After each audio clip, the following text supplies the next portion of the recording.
Inilahat ni Emma ang tunay na katauhan ni Reka, ang kanyang ginamit na kakayahan upang maitakas si Reka sa ibang panahon at mailigtas sa digmaan sa kanilang bayan. Subalit ang kakayahang ito ay maigpit na ipinagbabawal. Susumpain ang gagawa nito at patuloy na gagala sa daigdig ng walang kamatayan. Pagkalipas ng 400 taon, muling nagtagpo ang ina at ang anak.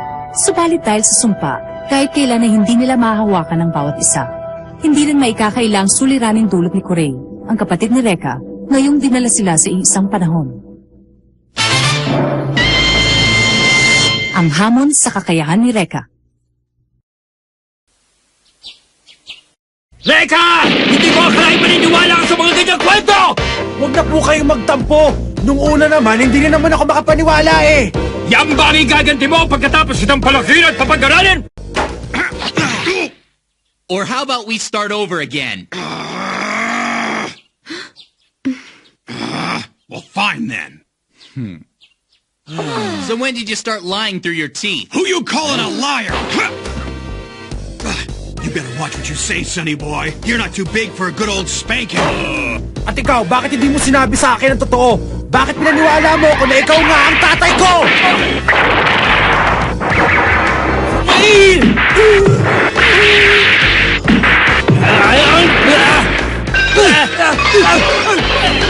Wala naman talagang patutungan tong away na to eh. Korek ka dyan.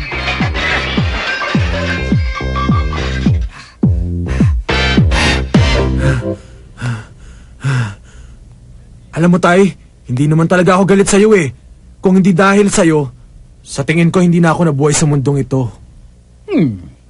Kaya naman, gusto ko magpasalamat sa inyo.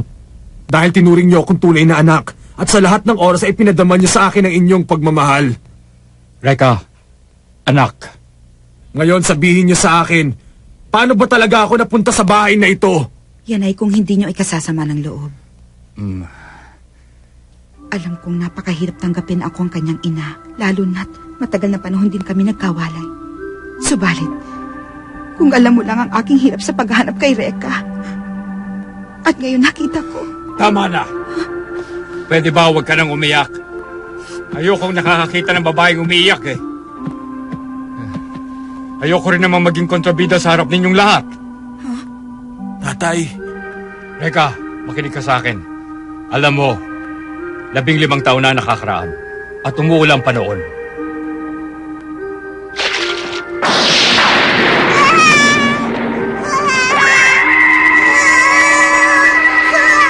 Ha? Ha?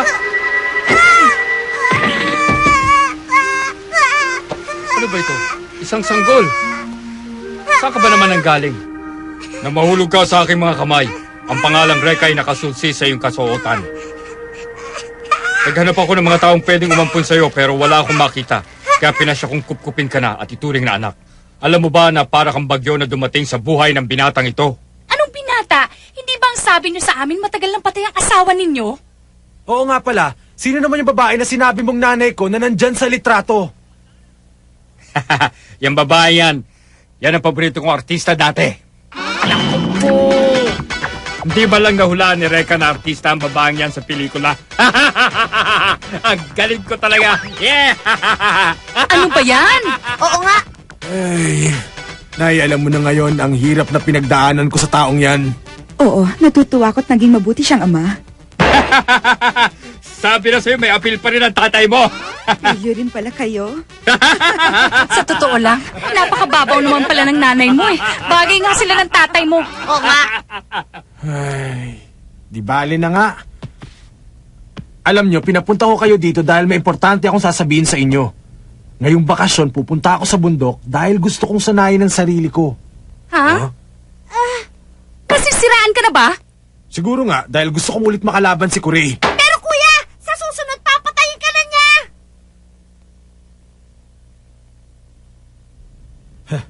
Kahit naman tumakbo pa ako at magtago, hahanapin pa rin niya ako. Mabuti na yung handa.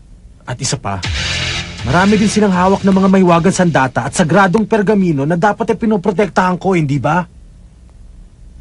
Kailangan ko matalo si Corey at mabawi ang lahat ng yun. At saka baka may mahanap din akong solusyon sa problema namin ng nanay ko. Gawin mo ang dapat mong gawin. Kailangan mong tapusin ang iyong mga tungkulin, Reka. Salamat, Tay. At habang wala ka, huwag kang mag-alala sa nanay mo. Pwede siyang tumira dito hanggat gusto niya.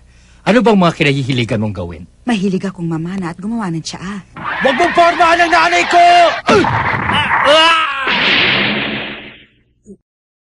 Sorry, Tay. Bye-bye.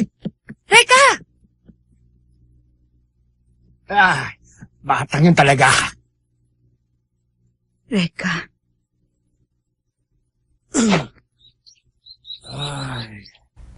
Simulan na natin. Prinsesa,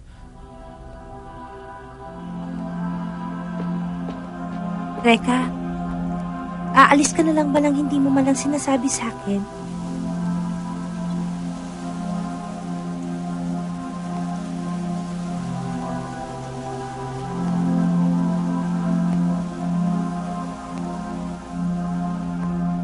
sorry Dahil ba delikado? Sorry talaga.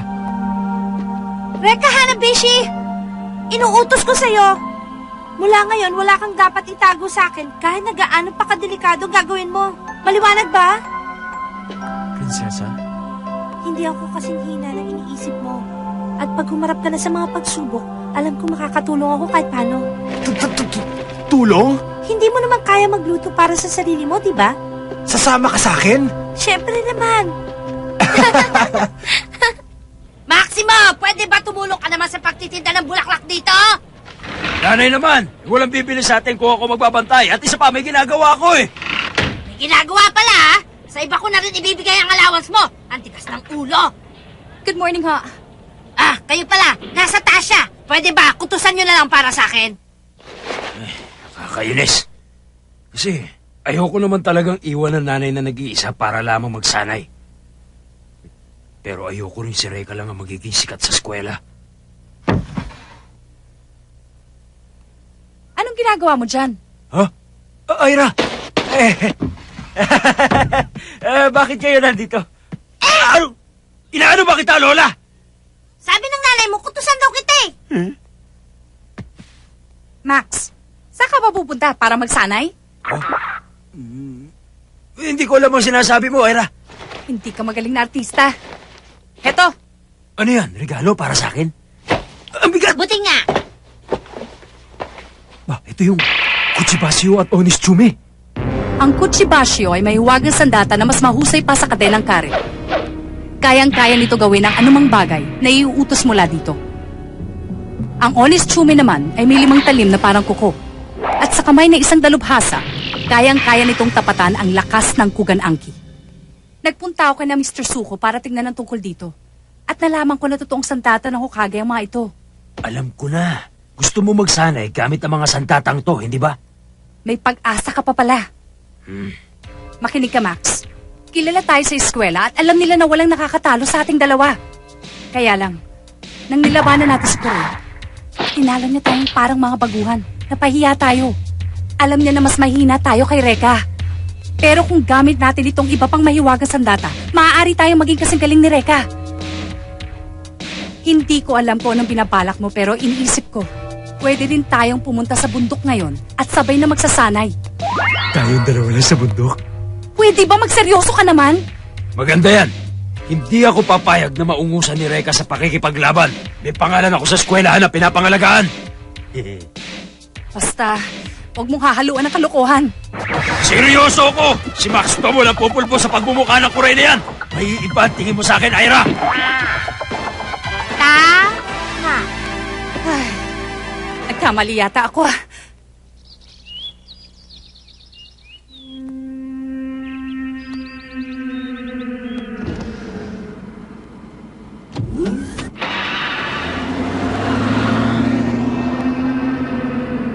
Bakit nyo naisipan na ilipat dito mga gamit sa pagkuklon?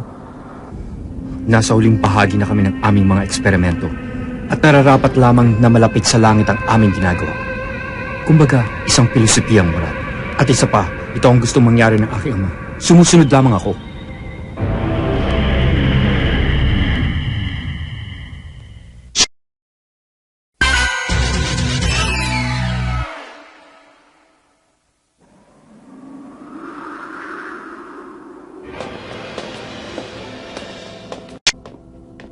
Ito ang aming cryogenic preservation systems. Lahat ng eksperimento upang madaya ang kamatayan ay nagsimula dito.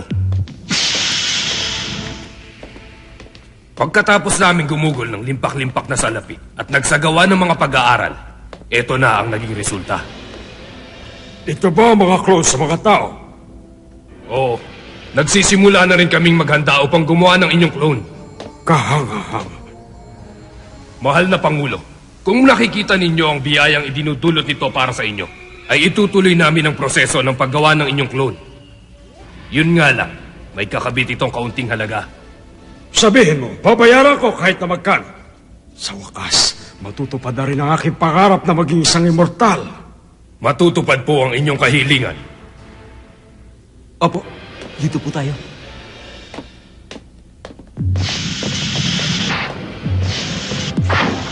Ang tao nga naman, kahit na siya pa ang presidente ng pinakamakapangyarihang bansa, para pa rin siyang bata.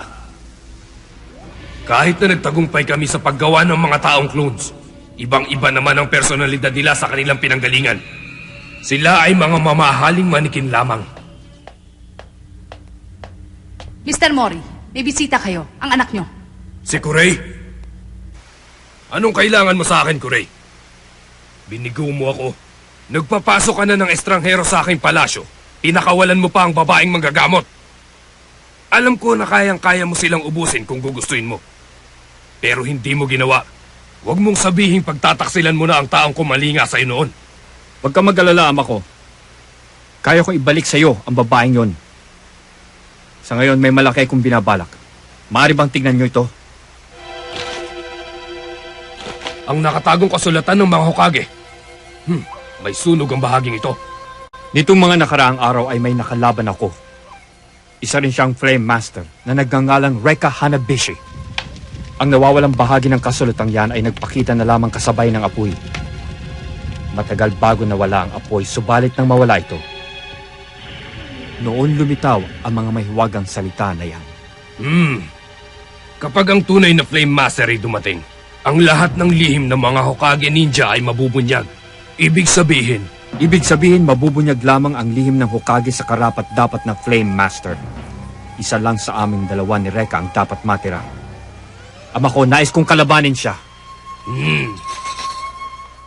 Sumpay ng Rekang yon. Gagawin kong isang malaking pagdiriwang ang kanyang kamatayan. Ano naman ang gusto mong gawin ko para sa'yo? Ama ko, buhayin mo muli ang Urabuto Satsujin. Ha? Urabuto Satsujin? You want to bring back that bloodbath? It's too brutal. Bueno, kung mabubunyag ang lihim ng Hokage at magbibigay sa akin ng buhay na walang kamatayan, hindi ako tututol. Yan ang nararapat na kanyang libingan.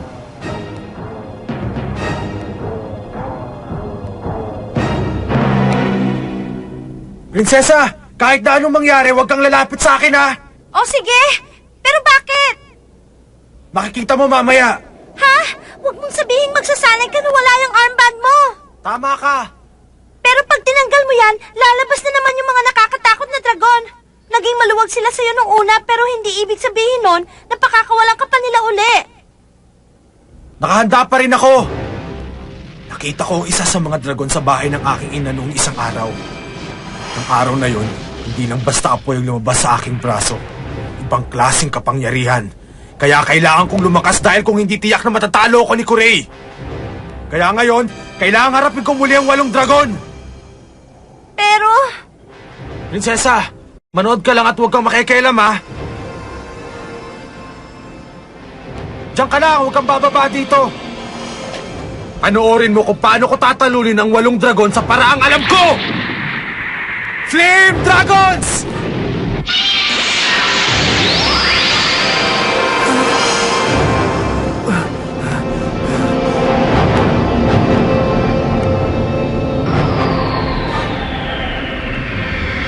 Nakakatakot. Hindi ko sila nakitang ganyan dati.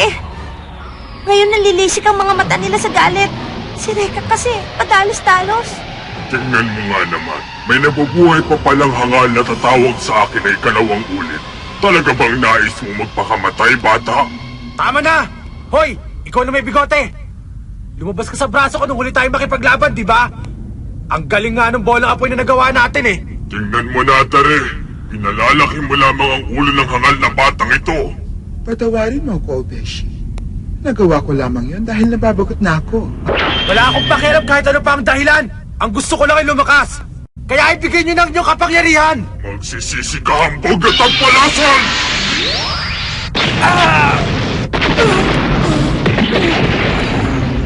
Reka! Diyan ka lang! Okay lang ako, prinsesa. Alam kong mahina ka pa rin. Nauunawaan kung pagnanasa mong makamit ang aming kapangyarihan. Subalit hindi namin maaaring ibigay ito dahil hiningi mo lamang. Hindi mo kami alipin. Pero kung nais mong makamit ito, pasunurin mo kami gamit ang sarili mong kakayahan. Sige, okay lang sa akin yun. Paluluhurin ko naman kayo sa aking harapan. Apo! Lagot na ngayon.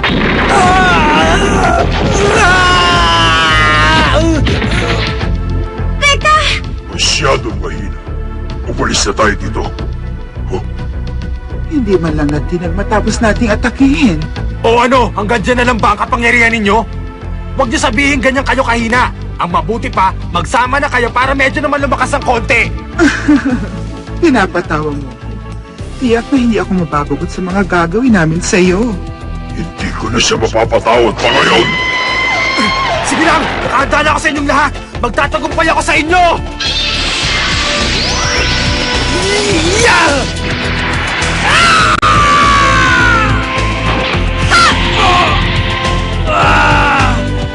Aray ko naman! Pambihira ka naman, Lyra! Ba't mo naman tinutuo? At bakit hindi ko tutuhanin? Natatakot ka ba? Gamitin mo talaga ang Kuchibashi para labanan ako. Dahil kung hindi, maiiwan tayong nakatunganga sa laban ni Reka at ni Kurei. Nakuha mo ba? Nakuha ko na. Kung yan talaga ang gusto mo, ay paparamdam ko sa'yo ang bangis ng hagupit ng aking pag-ibig! Ang baduy mo talaga. Tumira ka na lang!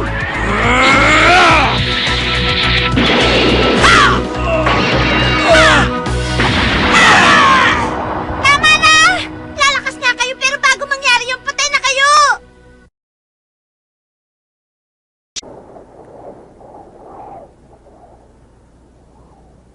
Hindi ba dito nagsasani si Reka? Yun ang sabi niya. Kuya Reka!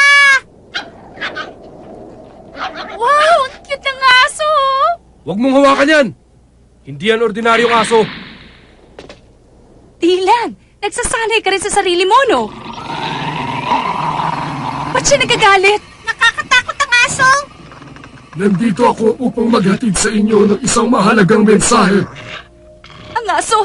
Nagsasalita? Ang teknik na yan ay tinatawag na Kuchiyose. Isang kakayahan ng ninja na gumamit ng hayop o ibang bagay para magsalita. Ibig sabihin, pinagbabantay sa atin ngayon dito. May dala akong mensahe sa inyo mula kay Master Kurei. Sabi ko na nga ba? Kaya ko kayong tapusin anumang araw, anumang oras. Kaya lang hindi yan makakapagpasaya sa akin. Kaya inaaniyahan ko kayo sa aking paligsahan, ang Urabuto Satsujin. Inihahanda na ang pagdarausan nito. Wag kayo pumayag! Ano ba yung Urabuto Satsujin? Masama ang naririnig ko tungkol dyan. Maraming namamatay na tao. Kaya wag kayo papayag! Hindi namin kayo papayagang tumanggi sa aming panyaya. Dahil pag ginawa niyo yan, isang nakakakilabot na katapusan ang inyong mararanasan. Sa bagay, yun din ang magiging kapalaran niyo pag pumasok kayo sa paligsahan. Magandang ideya yan. Tinatanggap ko. Oh, kamusta na kayo? Reka! At si Ana. Sabihin mo sa amo mo, handa na akong talunin siya. Pangas kang talaga! Wala kang karapatan para insultuin ang aking Panginoon! Hindi kita mapapatawad! Iniinsulto ko lang si Kurei, nagalit ka na. Eh kung ganon, tayong dalawa na lang maglaban! Tapos ka na!